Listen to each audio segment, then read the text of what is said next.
Big things are happening in the world of sumo. Earlier this year, Takerufuji became the first top division rookie to win a tournament in 110 years. Right after that, Onosato won the Emperor's Cup in only his 7th tournament as a professional, the fastest on record to do so.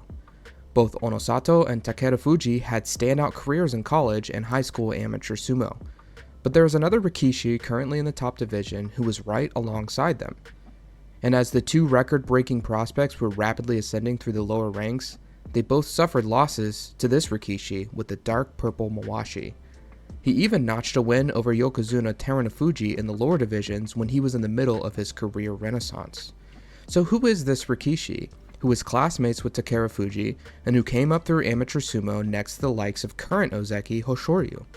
And why hasn't he been winning Yushos and rocketing up the ranks like his peers? We're going to take a deep dive into Megashira 10 ranked Roga to try to understand this question. We'll talk briefly about his background before thoroughly covering his sumo technique, both his strengths and his weaknesses. Then we'll discuss Roga's future and whether he'll be able to live up to his potential. Although Roga is billed as a Russian, there's a little more to it than that. His father is from Buryatia, which is a Russian republic that borders Mongolia. Historically, it was part of the Mongolian Empire, and the native residents are of Mongolian descent, although their language is a different dialect than what is spoken in Mongolia proper. Stick around to the end of the video to learn a little bit more about what's going on in this region of Russia today, and hear about how you can help a Buryat friend of mine. For Roga, though, he identifies more with his mother's heritage, and she's from another Russian republic, Tuva, which has borders on its east with Buryatia and Mongolia on its south. But Tuvans are also of Mongolian descent. When Roga was 14, he moved from Tuva to Mongolia, but he wouldn't live there for very long. He traveled to Japan the next year and participated in the Hakuo Cup, a sumo competition for students established by the greatest sumo wrestler of all time, Hakuo. Himself a Mongolian, Hakuo was looking to establish a way for non-Japanese prospects to get recruited early, and that's exactly what happened with Roga. While Roga only placed 8th in the junior high school division he competed in, he still drew the eye of Hakuo, who urged him to move to Japan to enroll in Tottori Johoku High School, a private school with a very prestigious sumo club. It was there that Roga became classmates with Takerufuji, and also where he would compete against current Ozeki Hoshoryu. Roga actually defeated Hoshoryu to become a high school Yokozuna, the first foreign-born wrestler to claim that title.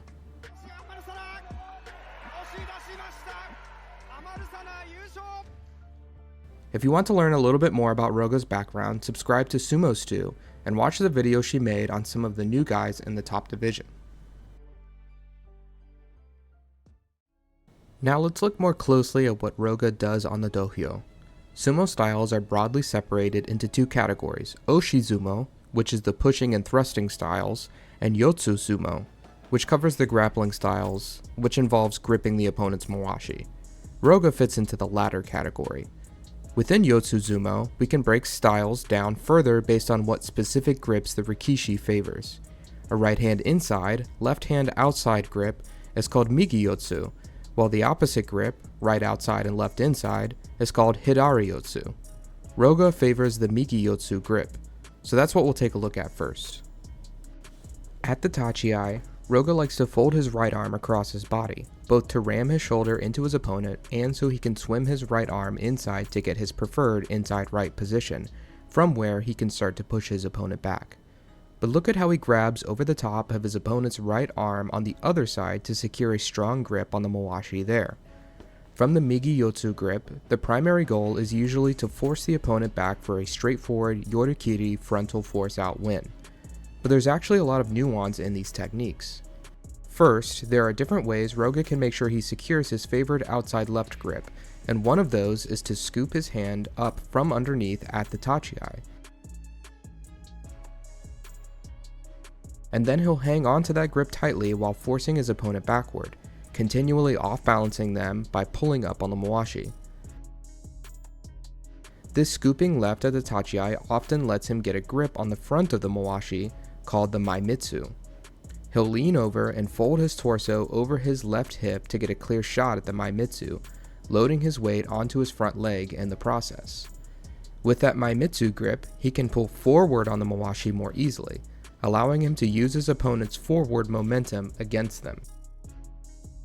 Another advantage of Roga's left Maimitsu grip is that he can keep his elbow in tighter to block his opponent from easily getting the inside right grip.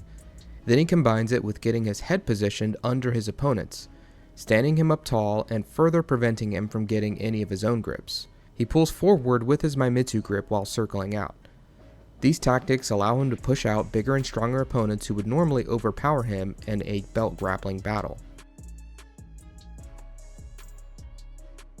The Maimitsu grip also gives him some resistance to being pushed off, allowing him to maintain his grip and attach himself to the opponent even while they're thrusting. Other than pushouts, the Uwatenage over-arm throw is Roga's favorite kimerate. He uses his outside left grip on the mawashi to topple the opponent over. But there's also a lot of subtle footwork that Roga uses to amplify these throws. Watch what he does with his right foot here. He slides it across the center line and back, effectively creating a void in front of his opponent. Then he can more easily use that outside left grip to toss his opponent into the now empty space. The footwork means that he's also shuffling around his opponent during the throw, giving him a better angle to attack from.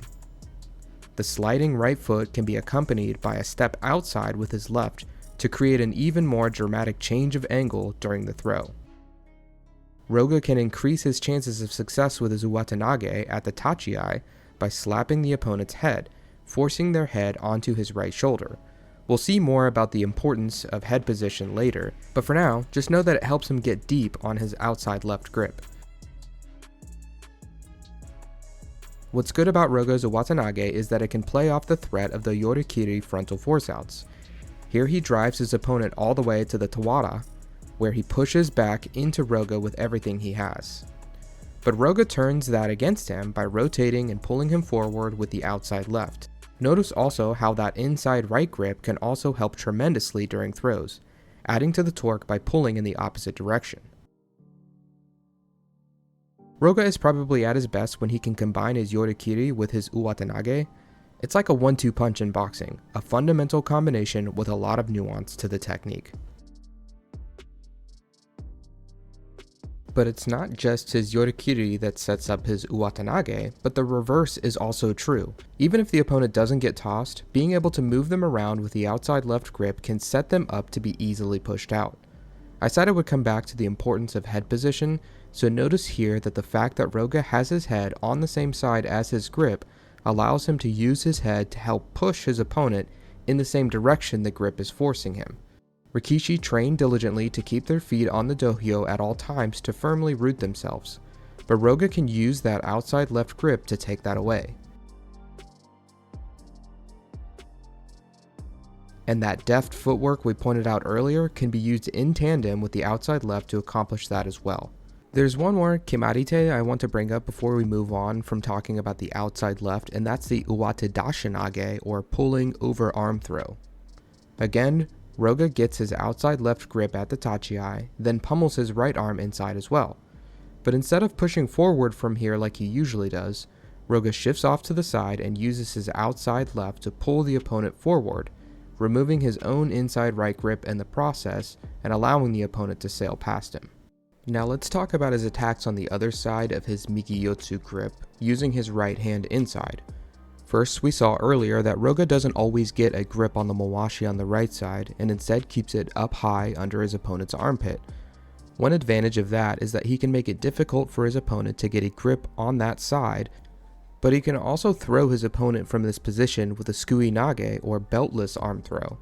He brings his right foot up to drive forward while pushing under the armpit. Done quickly and forcefully enough, that's all that's needed to topple the opponent over. Generally though, having a grip on the mawashi creates for more controlled throws, so Roga also makes use of the shitate nage, or underarm throw, on the right side. Again, see how he slaps at the tachi to force the opponent onto his right shoulder. Then he gets that right hand inside, but this time he actually moves it down to secure a grip on the mawashi. Because his opponent is standing with his left foot forward, Roga can bring his right foot up and place it just inside of his opponent's left foot. Then when he pulls the opponent across with his right inside grip, his right knee blocks his opponent's leg from stepping across to balance. So when Roga steps off to the side, the opponent doesn't have anything to catch his fall. Because Roga's opponents are aware of his strong preference for the outside left grip, you'll see them trying to take that away from him, but that's where having the versatility to be able to attack from the inside right helps Roga adapt to overcome his opponent's defense. Here he throws with the shitate nage again, but this time, even though he doesn't have his outside left grip, he uses that arm to wrap over top of his opponent's inside right grip, adding to the rotational force of the throw. Another kimarete from the inside right that Roga uses is the shitate hineri, or twisting underarm throw. Rather than stepping his right foot in to pull up on the mawashi, he steps that foot back while pivoting on his left foot, pulling the opponent forward with his inside right grip. He keeps circling with his footwork so that they both rotate a full 180 degrees, and he uses his head on the left side to help twist the opponent over. Now that we've seen what Roga does when he gets his favored Migi Yotsu grip, let's look at what happens when he is forced onto the Hidari Yotsu grip instead, starting this time with the outside right grip.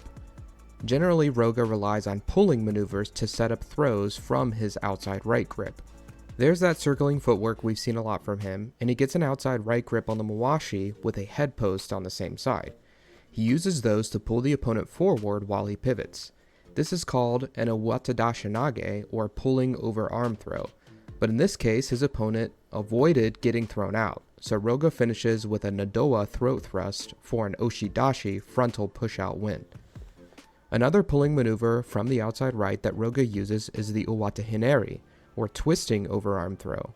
He uses the same sliding footwork we saw earlier that he used with his Uwatanage throws, first stepping out with the left and then sliding the right foot across. But it's the outside right grip and his head on the opposite side that provides the pulling and pushing forces here.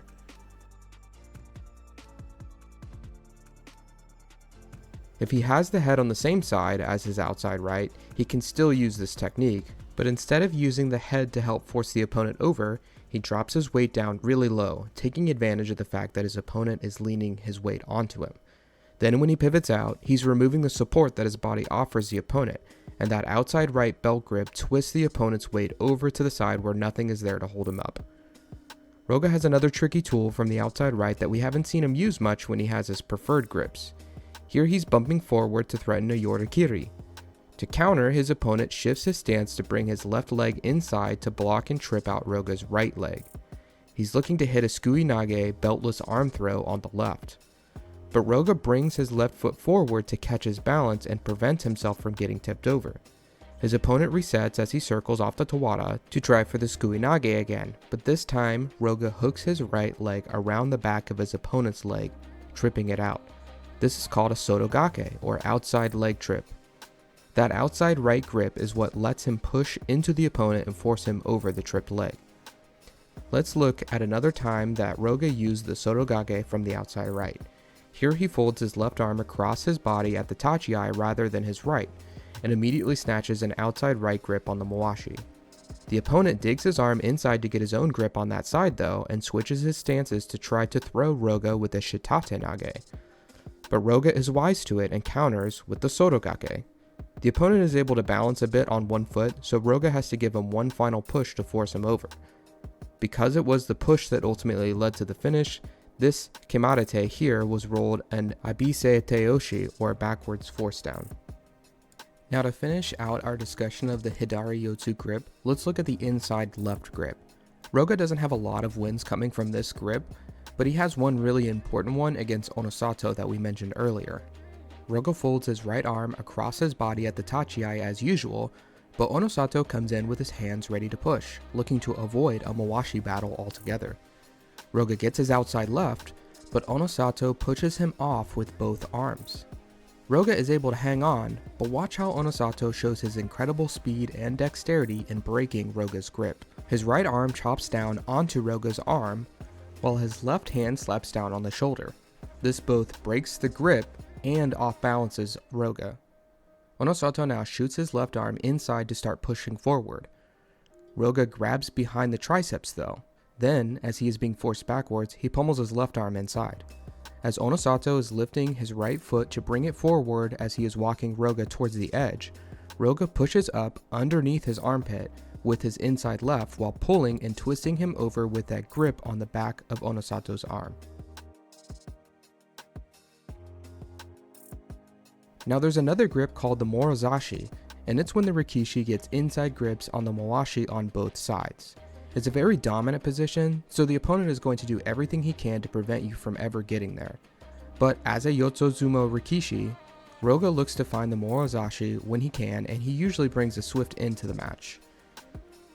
The most common way he does that is with the shitatenage underarm throw, which becomes much easier to complete when he has the morozashi, giving him full control of the opponent's weight. Now that we've seen the various techniques Roga has from the different mawashi grips, let's talk about another really important part of Yotsuzumo, and that is grip fighting. Here we see Roga's opponent meet him shoulder to shoulder at the tachiai, which blocks his usual path to the inside right. But Roga uses a move that's called a makike to pummel his arm back inside to try to get his grip. His opponent isn't going to let him have it that easy though, and he tries his own makike to fight for inside position on that side. We've seen though that Roga is pretty flexible with his grip on the right side and can attack from either inside or outside position. And the makike always creates a moment of vulnerability as the rikishi pulls away to create the space they need to dig their arm inside. Roga capitalizes on this by pulling the opponent forward with an uwata dashinage and then forcing him out before he has a chance to reset. In this example, Roga has a loose inside right grip, but his opponent is leaning forward with his own inside right grip to extend the distance and make it difficult for Roga to find his favorite outside left. Then he quickly tries a makike that would give him a morozashi double inside grip. To prevent this, Roga pinches his elbows in and locks his hands together around both of his opponent's arms. This prevents the opponent from getting that inside left grip and allows Roga to attack with a kamarite that we haven't seen yet. He uses his overhook on the left arm to force his opponent over in the same direction as he is pushing while he pivots out. This maneuver is called a kotenage, or arm lock throw. This counter to the makike and morozashi is hard to pull off if you're the shorter fighter though, because you can't really get the leverage you need to throw effectively with the kotenage. So let's see how Roga takes a different approach against a 6'8" opponent. Roga gets his Migi-Yotsu grip at the tachiai, but his opponent uses a makike to get the morozashi. But the real danger of the morozashi is when the opponent lifts up under the arms to prevent you from getting your own outside grips. Here, Roga is able to hang on to his grips on both sides, so he just uses the double outside grips he has to hit his favorite Owatanage throw before the opponent has time to do anything with his morozashi. Another Migi-Yotsu grip for Roga, but again the opponent tries the makike. This time, Roga again uses that brief moment of vulnerability to pivot away from that inside left grip that the opponent is looking for and counter with an uwatanage. While Roga can counter his opponent's makike, he also makes use of it himself. Sometimes it's helpful to recover from a bad tachiai where he wasn't able to establish his favorite grips. Here the makike lets him get back to the Migi-Yotsu grip where he finishes with the uwatanage.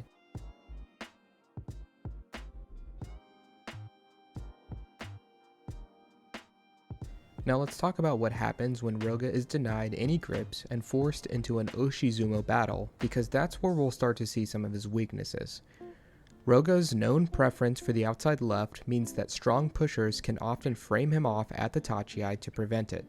In this match, Roga adapts quickly and slaps down on the back of the head while pivoting out for a Hitakikomi slap down win.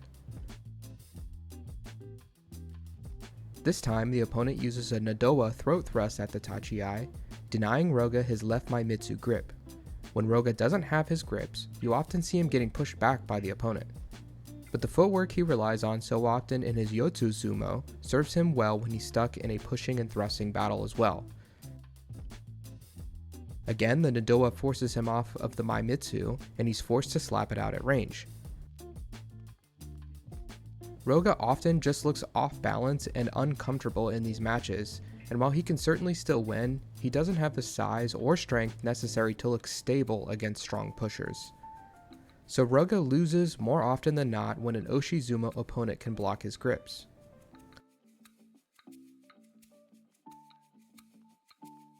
Fellow grapplers can also prevent Roga from getting to his Migi-Yotsu grips while they secure their own. Here his opponent gets lower than him and keeps his belt back away from Roga's left hand before securing his inside right grip. What really seems to trouble Roga is when the opponent can get their head posted underneath him. Coupled with a grip on the front of the mawashi, this position is called a kuisagaru, and once Roga gets stuck here, he has a hard time finding his way out. The head post creates enough space that Roga can't get his own grips, but the grip on his mawashi keeps him trapped in front of the opponent, so he can't use that footwork either to find a different angle to attack from. In the last example we'll look at, Roga's opponent frames off to prevent the outside left grip, and even though Roga reestablishes it briefly, he never wins the battle for head position, and so he again gets stuck in the kuisagaru, where his opponent can attack while Roga is kept on the defensive. So we've seen that Roga is immensely talented, but he has some key weaknesses that are holding him back from consistently putting together winning records in the top division. To try to understand whether he'll be able to work on his faults and reach the upper echelon alongside his amateur sumo peers, we have to look at his training environment. Luckily for Western audiences, Roga trains at the Fudogayama stable, which has a very popular YouTube channel that gives an unparalleled look into the daily lives of sumo wrestlers.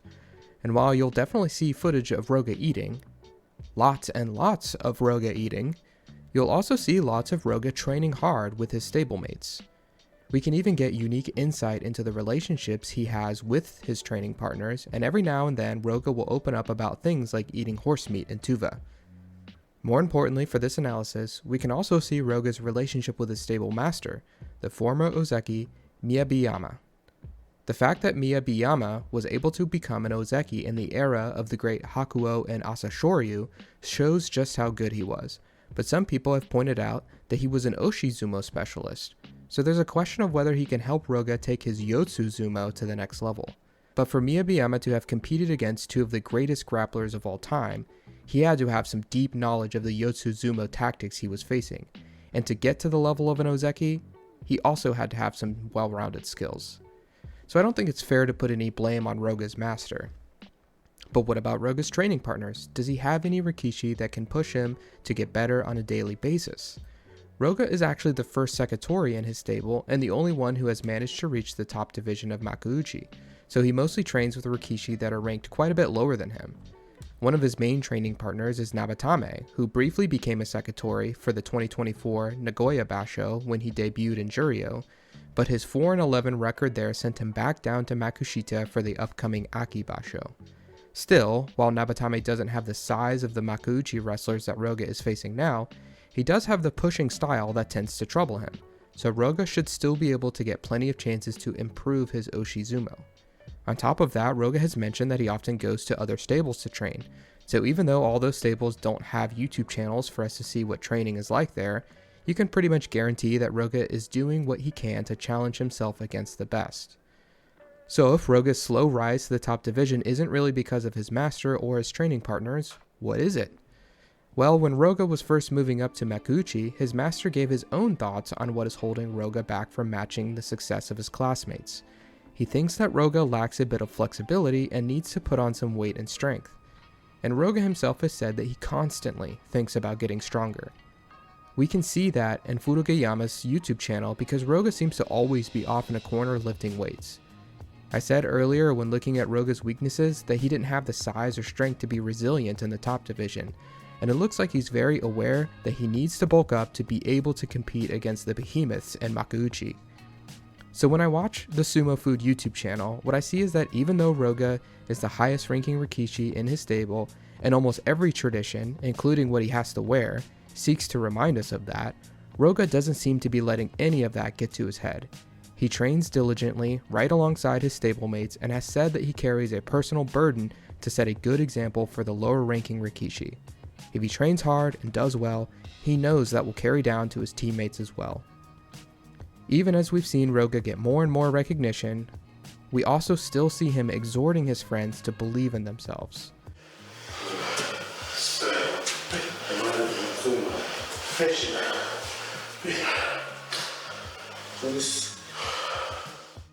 I think it's fine that Roga is taking more time to reach the top than his peers. He's got a wonderful master and a stable full of friends that look up to him. After finally getting his first Kachikoshi winning record in the top division in 2024 Nagoya Basho, while still only 24 years old, it seems clear that Roga is here to stay.